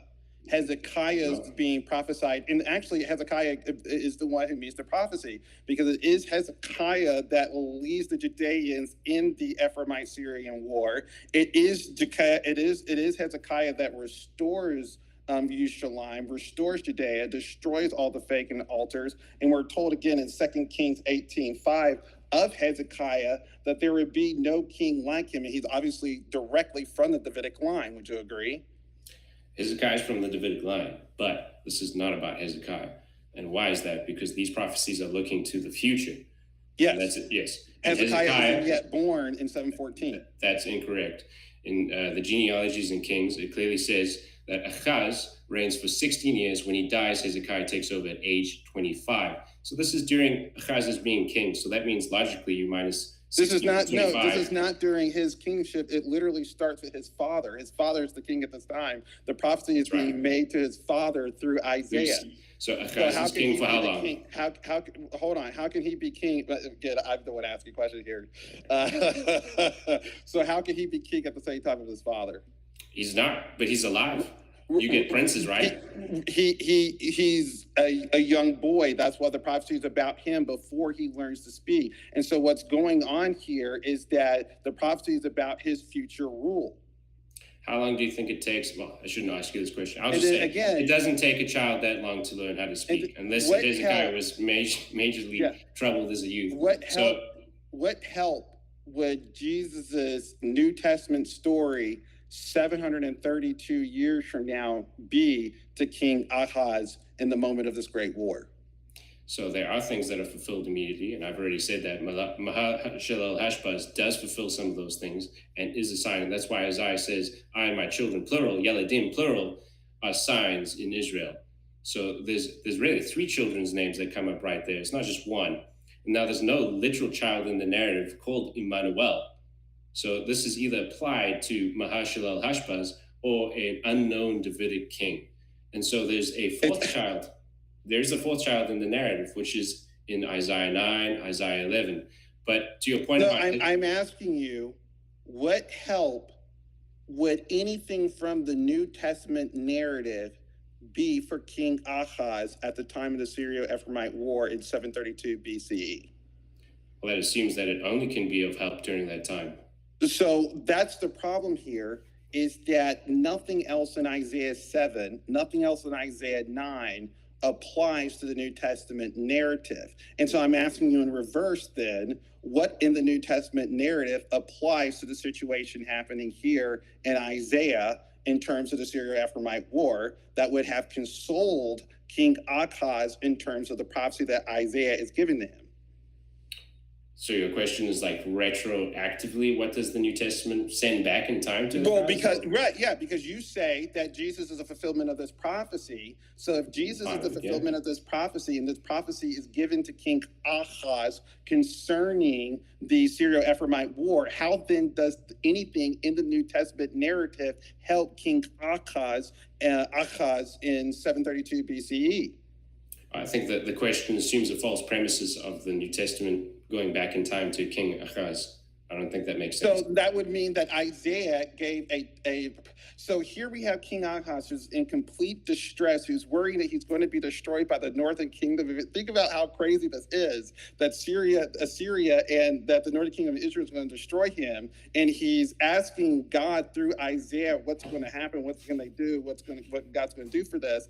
And what you're saying is that Isaiah gives him a prophecy of Jesus that is completely non-responsive to the crisis of his time. What I'm saying is that the prophecy is for the time, and then there's a larger sign because it's a complete narrative from 7 to 12. So I'm not just looking to take Isaiah 7:14 out of context. I want to put it in context of so you're saying narrative. It's dual prophetic? I'm saying that there's a larger fulfillment that happens, especially explicitly in Isaiah 9. Are you saying it's dual prophetic? There is a certain dual prophetic. Okay, so who then in 732 BCE, because you say it's a virgin birth, I'm going to grant you that for the sake of this argument. So who then was a virgin-born Messiah in 732 BCE? So I didn't say that. You said that it was dual prophetic, and I'm asking you if I'm going to grant your argument because you said in 714 that it's going to be a virgin birth there, and now I'm asking you if that is the case. So what did you say? I'm sorry. No, I said that those children are signs pointing to a greater child that's explicit in Isaiah 9. But you also earlier listed and said that 714 was proof of a virgin birth of the Messiah. And that's when I said that there was no evidence in the Hebrew Bible that the Messiah would be born without a Davidic father, a biological father. And you named Isaiah 7:14. And then I asked you if that was dual prophetic, and if so, who else then does it apply to? And I'm asking you that again. Okay, so the word Alma doesn't always mean virgin. And so when something foreshadows another thing, it doesn't always have to be explicit the same thing. So there's an example of this when it comes to Manasseh and Ephraim that's in the Talmud. The word Alma does not mean virgin at all. It means woman. So in Kedushat Levi, Genesis Vayachi 2, it says that Jacob and Joseph, their experiences foreshadow what the Jewish people will go through. So it's not like a dual fulfillment has to be the same thing exactly twice. So. All right, that's time right there. Thank you guys so much for that cross-examination. And so now we're going to jump into our closings. It will be 5-minute closings for each party. And then we're going to have a Q&A. So audience, if you have yet to do so, get your questions in. I think literally I only have one question in since the beginning of this debate, guys. So we need to get some questions in. Actually, I think two questions. And so please, guys, get those questions in so we can have a fun-filled Q&A, all right? That's it, Jethro. You're up first for your closing, and I will start your time here. Let me get it set up here. I'll start your time as soon as you begin to speak. All right, so we've been talking about the topic, do the genealogies of Matthew and Luke show that Jesus is the Jewish Messiah? And we also have delved through a number of texts in Hebrew Bible about genealogies and family relations. So I think it's important to recap on some things. Number one, there's a number of people who can be anointed for many different reasons, priests, prophet, kings, but we're looking for that higher anointing. So even in Jewish thought and Christian thought, the anointed one, there are many different anointed people, but there's someone who's more anointed. And so that's a similar message in Isaiah 7 through 12. There are multiple children, but each of these children are a sign of something larger than themselves. There is explicitly a child in Isaiah 9 who is the wonderful counselor, the mighty God, everlasting Father, Prince of Peace. And this is the Davidic son who reigns forever, who's a superior child to all the other children. So when it comes to things like Emmanuel, of course, that can apply to this, and it calls forward to a prophetic message. And that's really what we see in Matthew and even in Luke. Matthew has son of Abraham and son of David as his intro. Then he has 4 stanzas of groups of 14, which again beckons to David, since Dalit, Vav, Dalit spells David as 3 letters, and then it's also together culminates to the number of 14. Another important thing is to consider the fact that those harmonizations that I proposed for the New Testament genealogies are things that exist in the Jewish world too, where you have Pedaiah being the father of Zerubbabel, but also Shealtiel, and then you have more than one explanation, like maybe it is actually that Pedaiah is the father of Shealtiel, who is the father of Zerubbabel, or maybe they're brothers. So the Jewish world has the same things that they have to deal with as well as the Christian world. With the Jeconiah curse, I think it's pretty simple. The language is so explicit, you don't really have to read into it. The curse is spoken of as the signet ring taken off. The signet ring is the way that the ancient king rules. He distributes his authority. He puts press on things to show the seal of the king. And so this is how God is ruling through the king of Judah. And so he takes that ring off, and then with Zerubbabel, who is the grandson of Jeconiah, he puts it back on. It's really not difficult. With Solomon and Nathan, there's, again, 1 Kings 11, which clearly says that God will tear away the kingdom from Solomon. This is not an inconsequential text. It doesn't mean nothing. Psalm 89 also talks about how the descendants of David have a covenant with God. Even if they fail, God's faithfulness will bring it back. And so when it comes to Nathan in Luke's genealogy or Solomon in Matthew's genealogy, there's not really a significance, really, if it has to be Solomon or not. And these can be reconciled the same way in the Jewish world between the belief that Solomon has to be the one who it comes through, or where the Zohar says that it is Nathan's wife. So that was, again, proposed by Rabbi Reuven Magiot, where he said it was a levirate marriage. As for the virgin birth, I've already discussed that to a degree. I would want to point out that the word Alma, I'm not arguing, has only one definition. It's got more than one definition. We did touch on this. And so when it comes to a double fulfillment of a prophecy, it doesn't have to be the exact same thing. So I was quoting Kedushat Levi, Genesis Vayechi 2, where it says about Jacob and Joseph. Jacob and Joseph went through a lot of experiences in Genesis, their own personal experiences, and there were prophecies in Genesis concerning them that were fulfilled in their time. But yet in this rabbinic writing, it clearly says that their lives foreshadow what the Jewish people will go through. And so that doesn't mean that the Jewish people suddenly become Jacob 1 minute. or Joseph. They are obviously a corporate group of people who go through their own struggles, but there is a foreshadowing, which means that the shadow is the outline of the thing, and then the actual thing that happens later is the substance of the thing.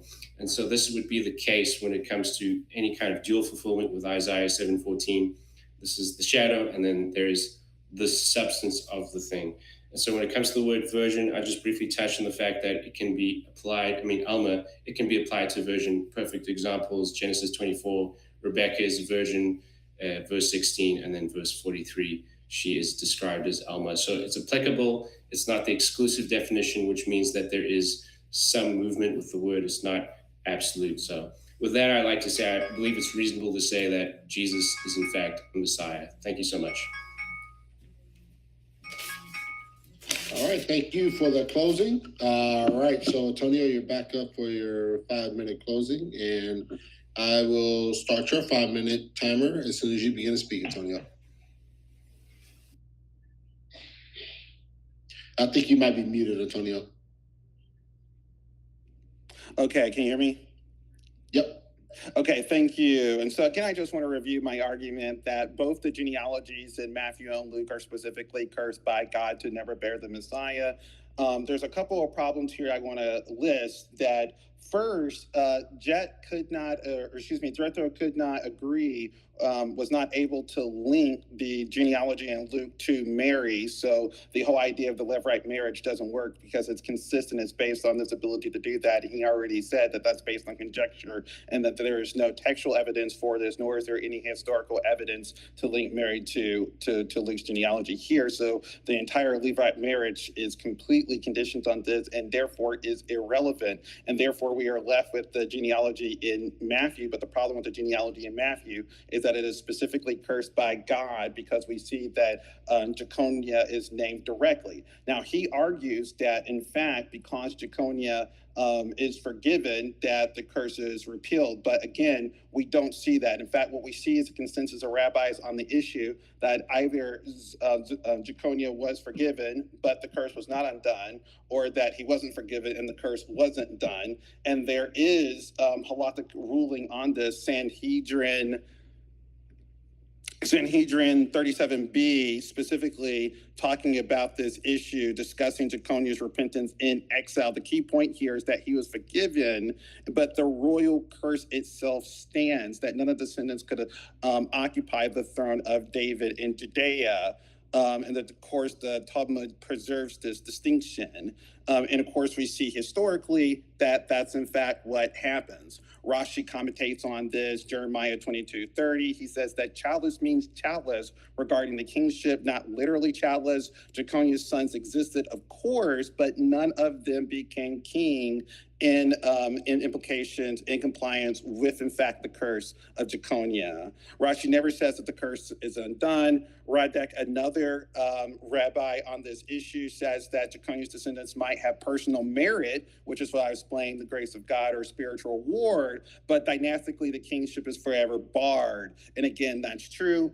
Maimonides, the Rambam, he actually does codify this into halakhic law. And what is mentioned here is that the restoration of, what's not mentioned, is the restoration of Jeconiah's line under the halakhic law for the Davidic lineage, that the Messiah must descend through Solomon unbroken. Again, this is halakhic.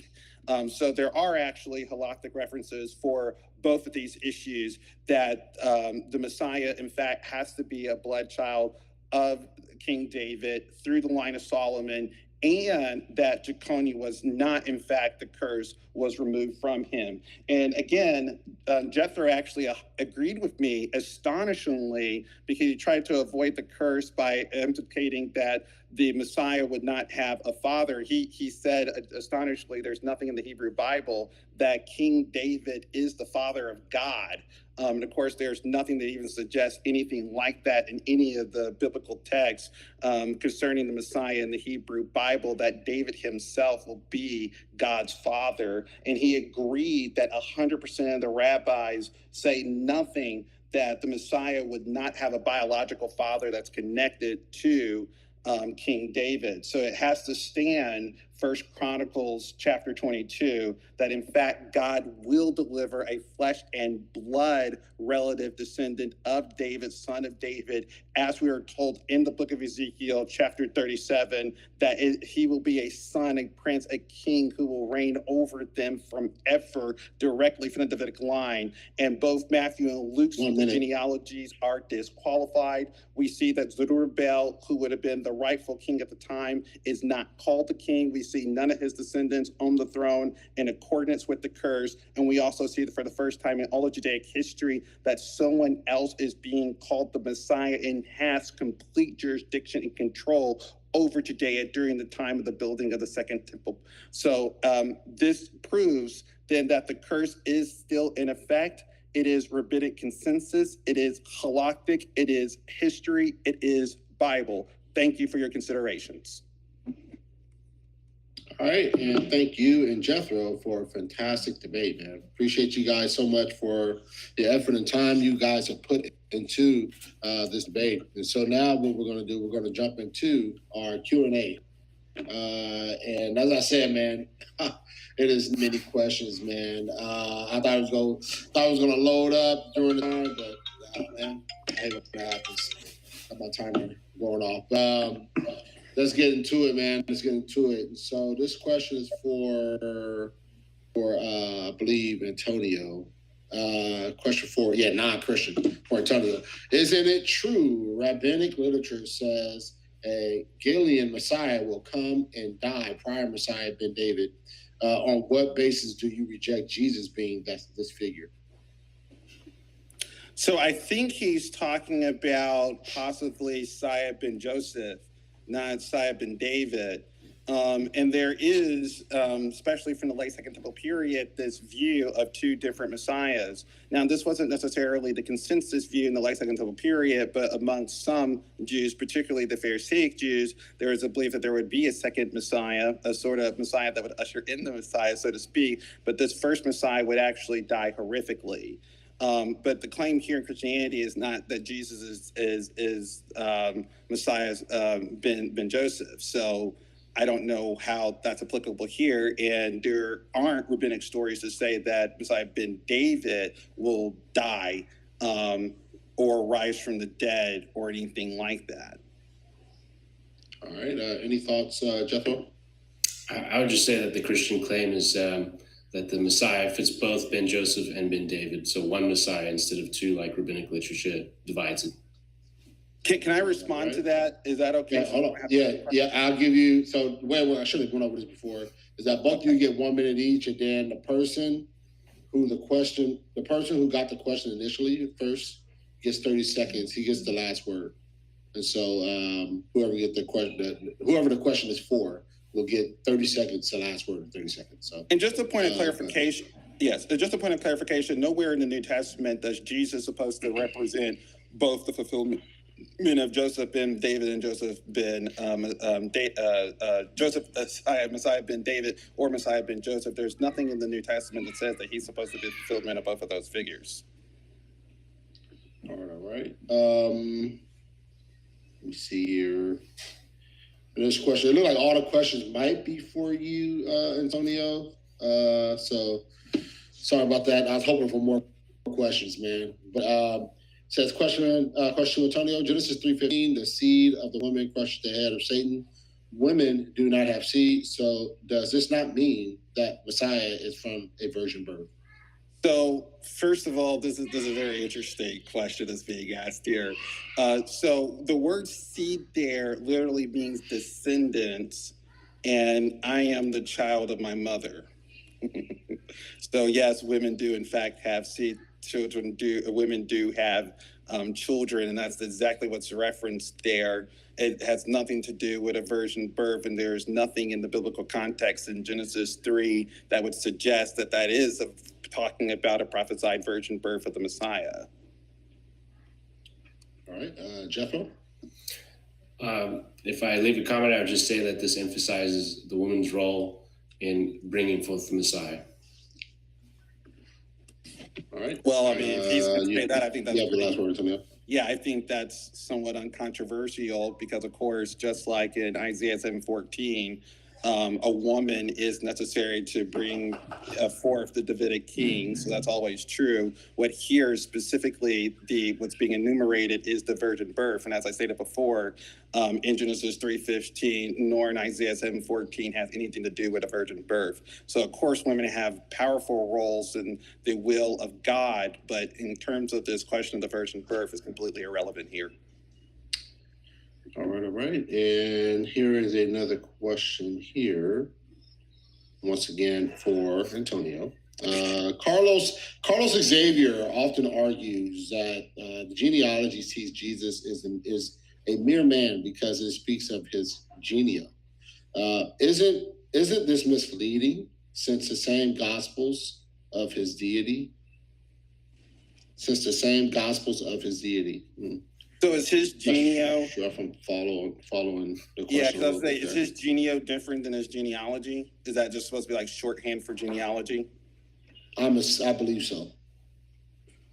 Okay, so what I argued here was that notice that in the gospel narrative that we are presented with the genealogies of Jesus only in Matthew and Luke. And I argue the reason why that we find that there is because that Matthew and Luke understand the implications of the virgin birth, that it creates this problem because it directly disconnects Jesus biologically from David as a son of David, according to 1 Chronicles 22. So they try to head this off by punitively creating these sophisticated genealogies to relate Jesus to David through Joseph. So the point of this is, and by the way, I have a very different view in terms of Christology.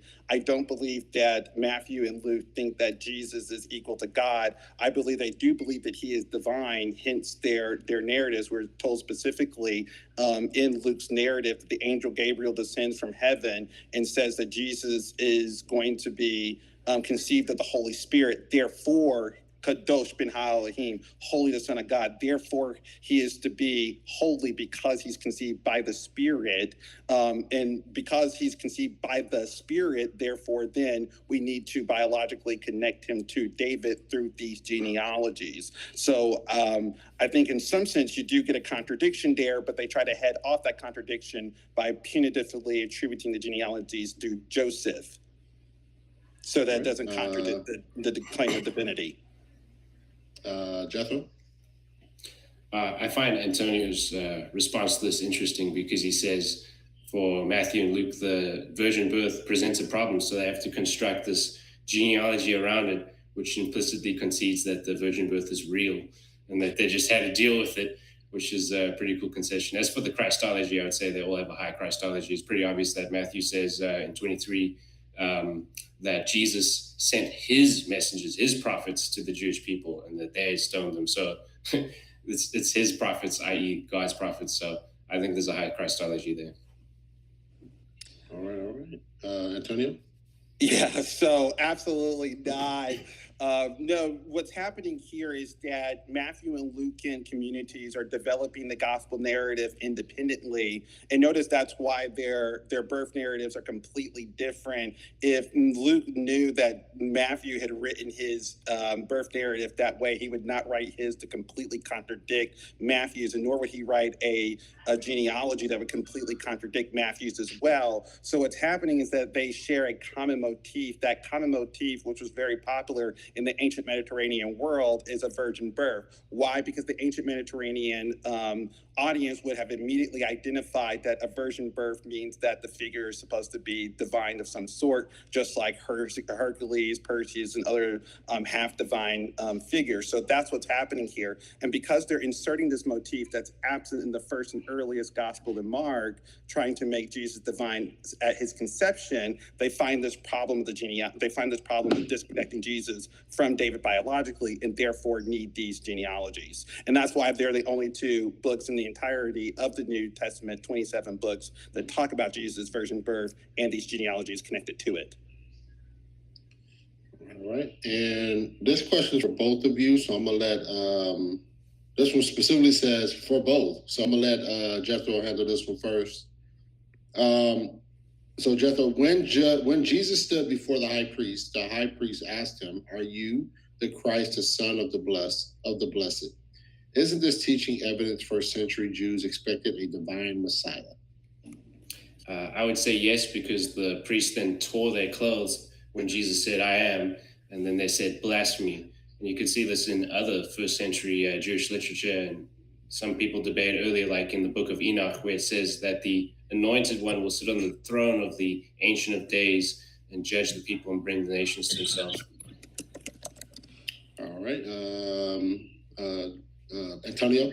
Yes. So this is an absolutely incredible moment what's happening in the New Testament when Jesus is brought before the high priest and during this trial. And what we're told is that Jesus is quoting the book of Daniel to the high priest, Annas and Caiaphas, and they rip their shirts because this is a form of blasphemy. But what's absolutely incredible about this, and this is mentioned, is that the high priest, Annas and Caiaphas, are Sadducees.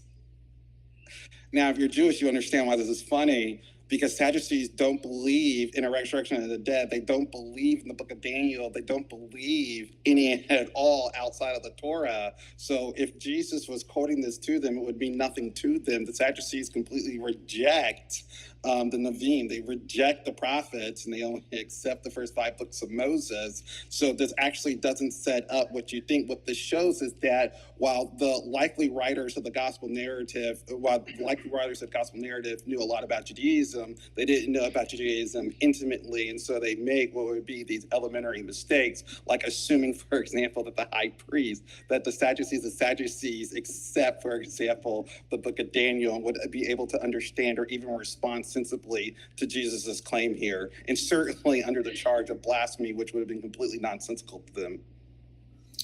All right, Jethro? I would say that the majority of the Sanhedrin are Pharisees, Sadducees, and minority at the time. And so the majority of the Sanhedrin are actually in on the condemnation. There's no dispute amongst the Sanhedrin of saying, oh, Daniel is inspired. Don't call it blasphemy. So there's really more of a unanimous voice to condemn Jesus for blasphemy. So I totally disagree with this. No, that's one more point. Okay. And I actually get the final point. I've been good and let you add the final point. One more point is that when it comes to a critical analysis of the book of Enoch, for source criticism, it is usually understood that it is in part Sadducee and in part Pharisee, that book, and it still attributes divinity of the Messiah. All right. And this question here is for Antonio. This appears to be our final question. I don't think there are any more. And just make sure, I don't think there's any more questions here. So this will be our final question of the evening, guys. And so this question is for Antonio. Antonio, so we had to wait for 10th century rabbis to come along way after the fact to clear that up, instead of the actual manuscripts that were found in the Dead Sea Scrolls or Dead Sea Caves. I'm assuming that he's talking about Isaiah 7:14, because I don't know when he says, so we had to wait for the 10th century rabbis. Yeah, I think so. I think so. I think he's following up a previous question I believe he had for you. I believe so. Let me see. Ooh, yeah, because I'm a little confused on what I don't understand what I'm being asked, kind of. Like, what are we waiting for? What are the Messianic? Okay. What is it? Well, we'll come back to this one. So, Protestant believer, if you want to clarify that a little bit, what you're saying, we can come back to your question. But we do have another question here for you, Antonio. Okay. All right, thank you for the question. If the Hebrew Bible prophesies a virgin birth, why are you saying there has to be an early father for the virgin's child? An earthly father for the virgin's child. Well, I don't believe that the Hebrew Bible prophesizes a virgin birth. I didn't say that. The example in Genesis 3:15, I said had nothing to do with a virgin birth at all. That of course women have descendants. That's absolutely true, and it has something to do with a virgin birth. And I also explained that Isaiah 7:14 also has something to do with a virgin birth. The word virgin, betula, is not mentioned in the 14th verse of the 7th chapter. So that question, I disagree with its premise. I don't believe that the Hebrew Bible prophesies a virgin birth, and therefore, of course, the father would be earthly. All right. Jethro? I would just point out that the word Alma has the elasticity to apply to a virgin, as it is in Genesis 24:43. And we can see that Rebecca is a virgin in Genesis 24:16. And in the Septuagint, it just translates both as Parthenos. So this word has the elasticity to mean both. And so if indeed there's a virgin birth, then it wouldn't be assumed that there has to be an earthly father, but the adoptive father would be treated as the earthly father. All right, Antonio? Yeah, so what we're told is not that, first of all, this is hilarious. The word woman has the plasticity to mean virgin or not. The only word in all of Hebrew, both modern and biblical Hebrew, to convey virginity is batula. Ha'ama only conveys sexual, someone's sex, whether or not they're female or male. and their youth. That's the only thing that ha'ama conveys. It says nothing whether or not the person is virgin. And in the Greek, the parthenos does have that dual meaning, but that dual meaning doesn't directly transfer as applicable to the Hebrew context, to the Hebrew term. And once you take away this misunderstanding of the book of mistranslation in the 14th verse, then clearly this doesn't apply at all to a virgin birth. So that's what I would respond to.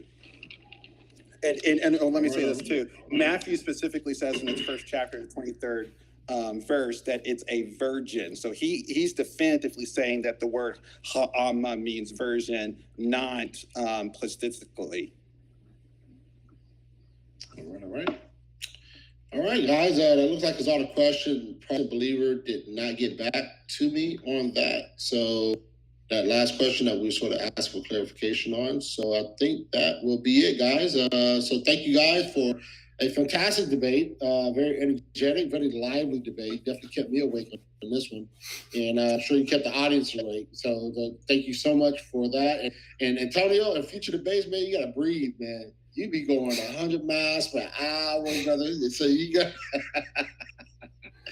well, going. With my PowerPoint, the thing was, when I was reading this PowerPoint, I wanted to make sure I nailed all of my points. But you're right. Right. Yeah, man. Good stuff. And I was a little nervous too, by the way. A little nervous. It's all good. I couldn't tell, man. I couldn't tell. You did great, man. Jethro, you did great as well, man. I appreciate you guys once again. And so, I'm gonna allow you guys to sort of give you salutations, man. Just remind everybody where they can follow you, check you out, check out your content and stuff. And we say goodbyes after that. So start with Antonio. Go ahead, say your salutations, man. All right. First and foremost, thank you for having this debate. Jethro, thank you so much. I think you're a very intelligent, articulate man, and you really challenged me tonight. My name's again Antonio Reed. You can find me on the Temple Podcast. Again, my show's on late Second Temple period, Judaism, the rise of early Christianity, historical Jesus, and Islam. Thank you. All right. Jethro? I also thank you so much for the debate. I appreciate it, Antonio. I appreciate the good attitude and your passion. And thank you, Marlon, for hosting us. I appreciate it. All right, guys. Appreciate you guys too, man. So I will talk to you guys soon. Maybe we can do this again sometime, man. And you guys have a good night. All right. All right. All right. Take care. God bless.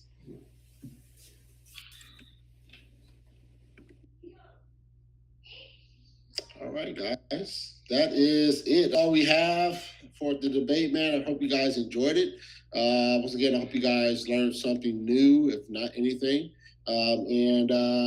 This is one of those debates, man, that's going to require you to probably go back and watch again. A lot of information was dispensed, man, and I just hope you guys were able to gather the debates and get it in, right? And just continue to, take notes and everything, learning. Obviously, the gospel goal is to preach the gospel via apologetics, and that is the overarching goal of the gospel truth. Is not to make gospel truth the best platform on earth. It is not to make me look like the best moderator on earth. It is not any of that. It is all about Jesus. It started with Jesus. It is all about Jesus and glorifying him through apologetic and debate, theology, and such. And so that is the goal, and hopefully God will use his platform to bless others and be able to preach his gospel to others and tell people about himself through the ministry. And so all that said, I'm hoping that you guys know that the Gospel Truth Conference is coming up here soon. I see Bernard. He said, God bless you, Garland, bro. You're putting together a great conference coming up.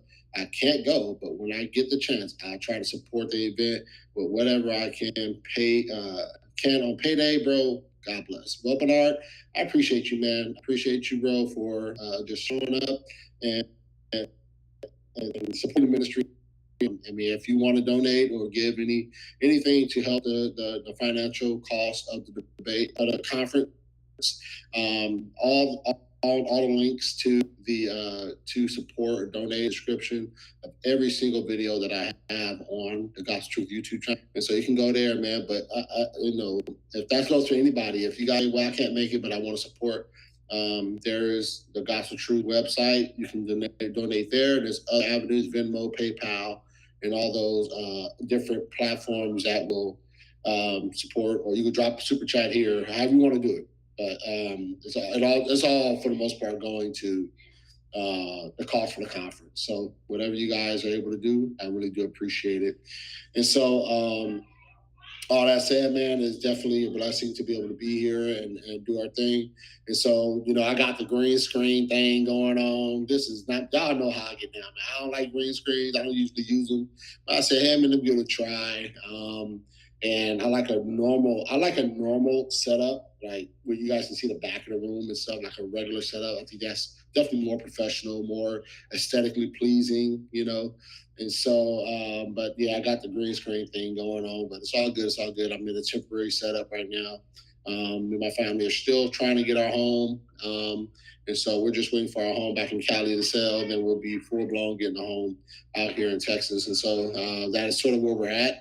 If you guys, anyone is running why Marlon now got his normal setup, and why you don't have the timer on the screen and what he usually does. So that's it.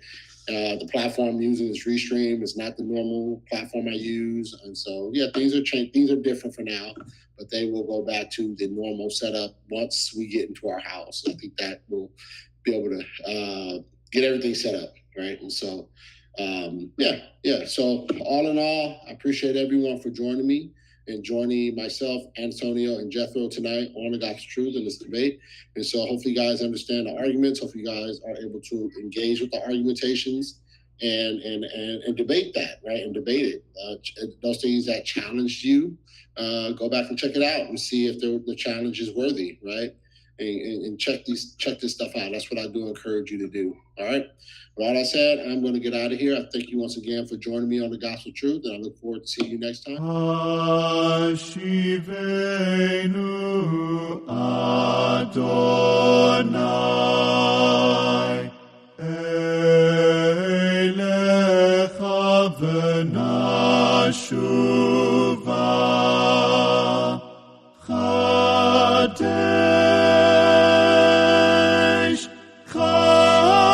Chadesh Yamen